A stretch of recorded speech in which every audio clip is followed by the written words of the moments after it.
Wakenya wenzangu, from the hills of Monaco, where rallying legends were made, I send greetings back home. Rallying is more than noise and speed. It is memory, it is identity, it is history written on gravel, mud, dust and courage. Mnajua vile mimi napenda safari rally. I have followed this sport for more than 20 years, from the days we stood by the roadside waiting for dust clouds to watching Kenya reclaim its rightful place on the world stage. For all those years, watching Rally Monte Carlo was a dream. Today, for the first time, the dream is real. Standing here at Rally Monte Carlo, one of the oldest rallies on earth, I want to speak to you, not as an official, not as a promoter, but as a Kenyan rally fan who understands what the Safari Rally means to us. In recent weeks, many of us have felt pain, confusion, a sense of loss. Nairobi, KICC, Kasarani, places where the world once saw Kenya, not through headlines, but through motorsport. And the question many Kenyans are asking is simple.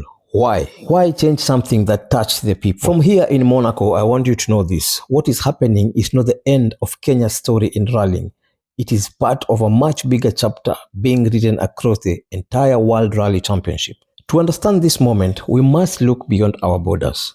The World Rally Championship is governed by the FIA.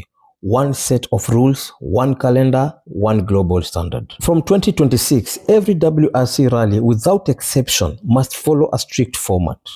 The rally must run only from Thursday to Sunday.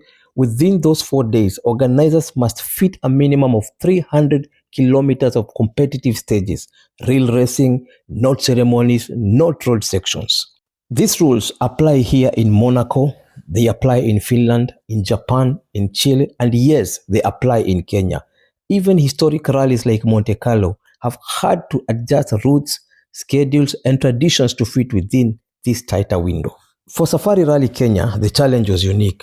Nairobi ceremonial start at KICC and the iconic Kasarani Super Special stage brought the rally to the people. They carried emotion, they carried pride, they carried the Kenyan story to the world. But fitting Nairobi long transfers, security, safety, television schedules, and the full competitive distance, all inside 4 days, became almost impossible under the new regulations. So the decision was made to base the rally entirely in Naivasha, to move shakedown to Thursday morning, to protect the competitive heart of the Safari Rally while remaining compliant with global WRC rules.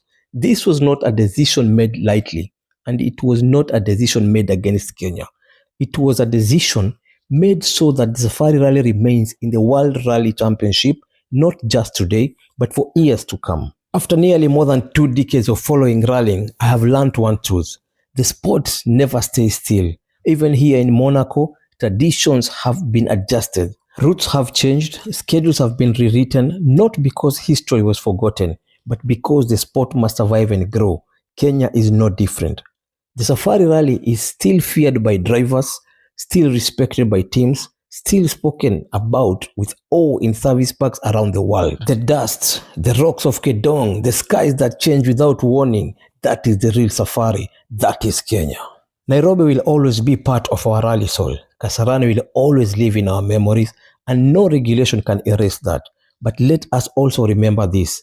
Kenya did not return to the WRC to relive the past. We returned to claim our future. From Monte Carlo to Naivasha, from snow and ice to dust and sun, the world is still watching Kenya. And as a rally fan for more than 20 years, standing here among the giants of this sport, I say this with pride.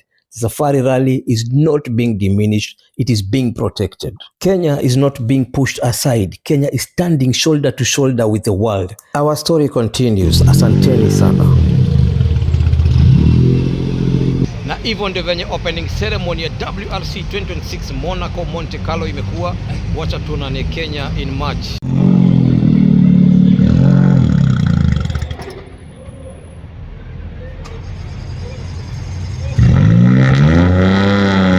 Na mkumbuke this time rally itakuwa Naivasha kutoka tarehe 12 mpaka 15th March.